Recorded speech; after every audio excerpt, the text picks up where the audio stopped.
All right, hey everyone, welcome back. We are diving deep today into, well, a bit of a controversy. Ooh, fun. Yeah, it's been making the rounds online, and this time it involves Ranveer Allahbadia. Oh yeah, beer biceps, right? Exactly, BeerBiceps, a big name, I mean, huge on YouTube and Instagram, especially in India. Definitely. His lifestyle and fitness content is super popular. For sure, but this deep dive isn't about his usual stuff. What, did he start promoting some questionable protein powder or something? Aha, no, nothing like that. This is about a comment he made, actually on a show called India's Got Latent. I'm not familiar with that one. Yeah, it's hosted by Samay Raina. He's a comedian. And, well, the show itself is, I guess you could say, a little bit out there.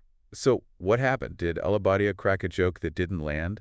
You could say that. He asked a contestant a question that, well, let's just say it rubbed a lot of people the wrong way. I'm intrigued. Lay it on me. Okay, so brace yourself because it's a bit, strong. Okay, go for it. So this is directly from an NDTV article, and they actually called the comment distasteful. Ooh, that's not good. Yeah, he asked the contestant, would you rather watch your parents have sex every day for the rest of your life or join in once and stop it forever?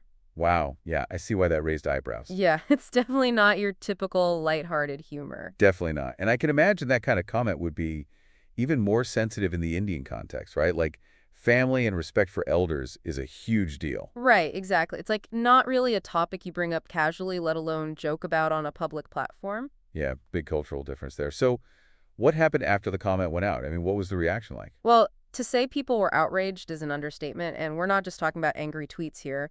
According to the NDTV article, Alabadia started getting death threats, and people even tried to force their way into his mother's clinic pretending to be patients. Wow, that's scary. It escalated really quickly. It did, and the police in both Mumbai and Assam actually started investigations. Serious stuff. Yeah, and it kind of makes you think, doesn't it? Like, where do we draw the line between just a bad joke and something that warrants this kind of intense backlash? It does, right? Like, on the one hand, it's just words. But on the other hand, words have power, especially when they come from someone with a huge platform like Allabadia. It's like that whole cancel culture debate playing out in real time. Yeah, I mean, is this a case of someone needing to be held accountable for a serious lapse in judgment?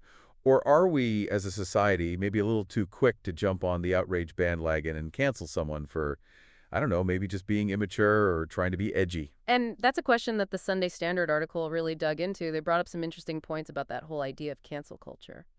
Interesting. So, did Allabadia address the controversy at all? Did he just go radio silent after the backlash? No, he did apologize, both in the NDTV article and in a statement he put out on his Instagram. Oh, okay, so he at least acknowledged the situation. He did. He even admitted that comedy's not really his forte and that it was a lapse in judgment on his part. Makes sense. He's known for lifestyle and fitness, not exactly stand-up routines. Right, but even so, the Sunday Standard article pointed out that, well, he's still operating in that entertainment realm, even if he's not a comedian. Right, and that's a space where pushing boundaries, being a little controversial, it's almost expected. It is, and it makes you think about, well, the responsibility that comes with having such a huge platform. Definitely, like with millions of followers, especially younger ones, every word an influencer says carries a lot of weight. Do you think he might have underestimated that? Possibly, and it's tricky because especially in a country like India with so much cultural diversity, finding that balance between being authentic and being responsible it's tough. Yeah, you don't want to censor yourself completely, but you also don't want to alienate or offend a large chunk of your audience. Right, it's a tightrope walk for sure. It is, and the Sunday Standard brought up another interesting comparison. They talked about Western comedians like Ricky Gervais and Dave Chappelle. Oh, yeah, known for pushing the envelope. Exactly, but what they can get away with in the West in terms of humor might not fly in India. Right, different cultures, different sensitivities. Exactly. So it raises the question, how do creators, especially those with global audiences, navigate those differences? I mean, do they need to start tailoring their content to specific cultural norms? It's a good question, and I'm not sure there's an easy answer. It's almost like we're all creators and audiences alike trying to figure out the rules of the game as we go along. It does feel that way sometimes, doesn't it? Like we're all in this uncharted territory trying to figure out what's acceptable, what's not, and what the consequences are when we cross the line. Absolutely, and that's something we'll be exploring further as we continue this deep dive.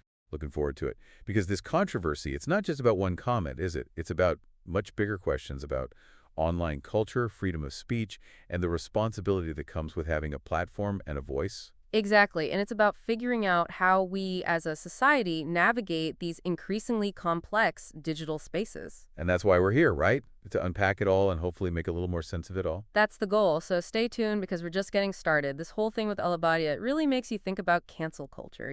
Like when does holding someone accountable become, I don't know, an overreaction? It's a tough one for sure. That Sunday Standard article, they hit the nail on the head when they talked about how cancel culture can feel like this rush to judge, like everyone's piling on without really trying to understand. Yeah, and it got me thinking about the legal side of it too. Like how does free speech fit into all of this, especially in India? That's where things get really complicated. I mean, India has so many different cultures, so many different religious beliefs. Right, so what might be considered offensive in one part of the country might be totally fine in another. Exactly. So it's not as simple as saying, oh, he has the right to free speech, end of story.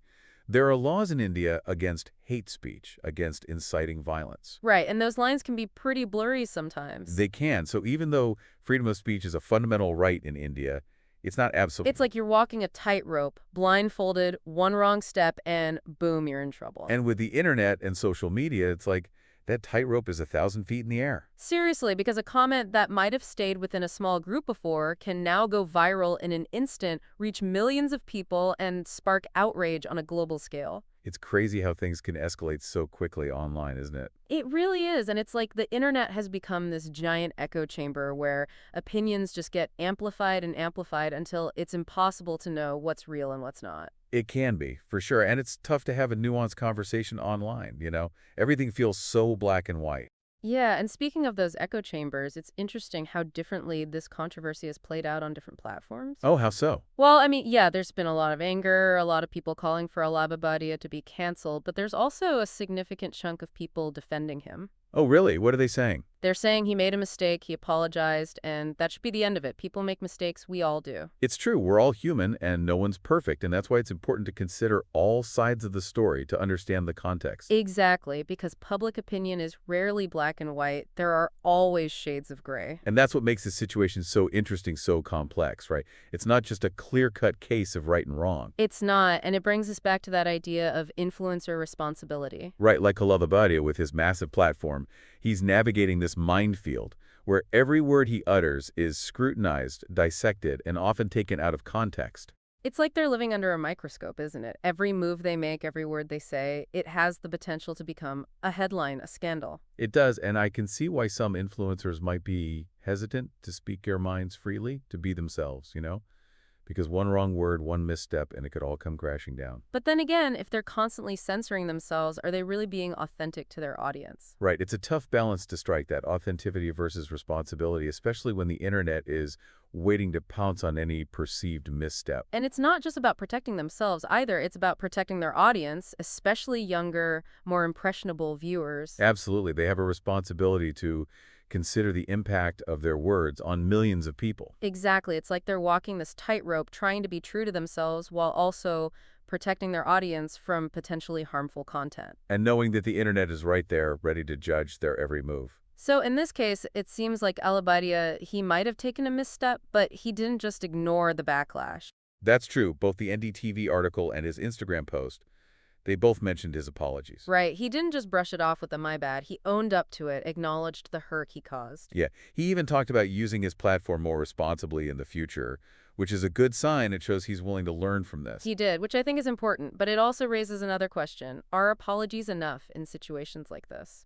That's the million-dollar question, isn't it? And I don't think there's a one-size-fits-all answer. It's probably going to be different in every situation, right? Exactly. For some people, a sincere apology, it might be enough to move on, to forgive. Right, but for others, they might need to see more, like actions speaking louder than words. Exactly. And that's where things like restorative justice come into play, this idea of repairing the harm that's been done. So instead of just trying to cancel someone, we look for ways to help them understand the impact of their actions. Exactly, to help them grow, to become better members of the online community. It's like saying, hey, you messed up, but let's figure out how to do better next time. Exactly. It's a much more constructive approach than just shutting down the conversation or trying to silence dissenting voices. But let's be real, not everyone is going to be open to that kind of dialogue. That's true. There will always be those who are quick to judge, to condemn, without considering the full picture. And that's where critical thinking comes in, being able to assess information objectively, to question our own biases. Absolutely, because we can't just blindly accept everything we see online.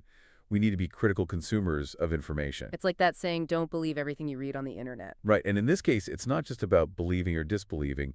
It's about understanding the complexities of the situation. It's about recognizing that there isn't always a clear right or wrong answer. Exactly. There are often many shades of gray. Which makes this whole discussion so fascinating, but also so challenging. It does, for sure. And as we wrap up this part of our deep dive, it's clear that we've only scratched the surface of this issue. We've talked about the impact of Allahbadia's comment, we've explored the idea of cancel culture, and we've touched on the challenges of freedom of speech in India, but there's still so much to unpack, so much to consider. There is, and in the next part, we're going to dive even deeper into the idea of influencer responsibility, the role of social media platforms, and what we, if consumers of online content, can do to create a more positive and constructive online environment. So we've talked a lot about this Allahbadia situation, and honestly, it feels like we've got more questions than answers now. It does, doesn't it?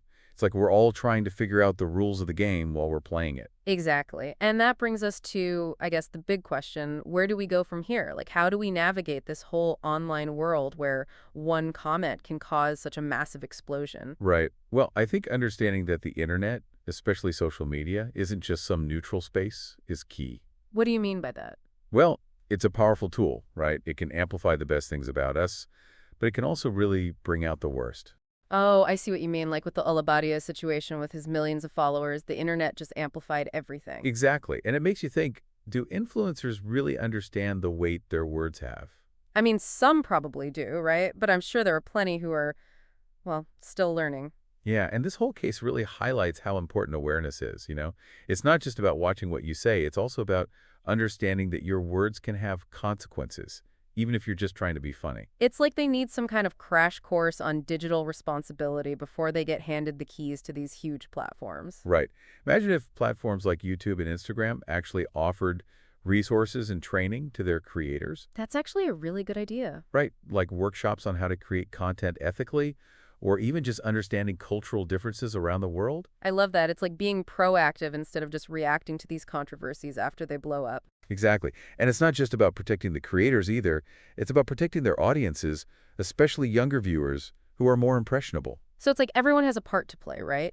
Platforms need to support creators, and creators need to use their platforms responsibly. Exactly. But it goes even further than that. This responsibility extends to us too, the people who are consuming all this online content. Wait, so you're telling me I have responsibilities online too? I thought this was supposed to be my escape from real life. I know, right? But think about it. Every time we like, share, or comment on something, we're contributing to how far it spreads. We're part of the algorithm. So what you're saying is we need to be more thoughtful about what we engage with online. Exactly. We need to ask ourselves, is this adding something positive to the conversation? Is it spreading misinformation? Is it promoting hate? If the answer to any of those is yes, maybe it's best to just keep scrolling. It's like we need to develop a digital filter to weed out all the junk and focus on the stuff that actually matters. I love that, a digital filter. And part of that filter is about being critical thinkers. Just because something has tons of likes doesn't automatically make it true or valuable. So it's like, don't just take everything at face value, right? Question your sources, check your facts, don't just believe everything you read online. Exactly. And be open to different points of view. The internet can be an echo chamber where we only hear people who agree with us, so it's good to get out of our comfort zones and listen to different perspectives. That can be hard though, right? Especially now when everything feels so divided. It is, but if we want to have real conversations and find common ground, it's super important. It's about realizing that people can have different opinions without being bad or wrong. Exactly. And honestly, maybe that's the biggest lesson from this whole Allahbadia controversy. What do you mean? Well, it reminds us that the internet, even with all its potential, can also be a breeding ground for misunderstandings, anger, and division. It can be, that's for sure. But it can also be a space for learning, growth, and connection.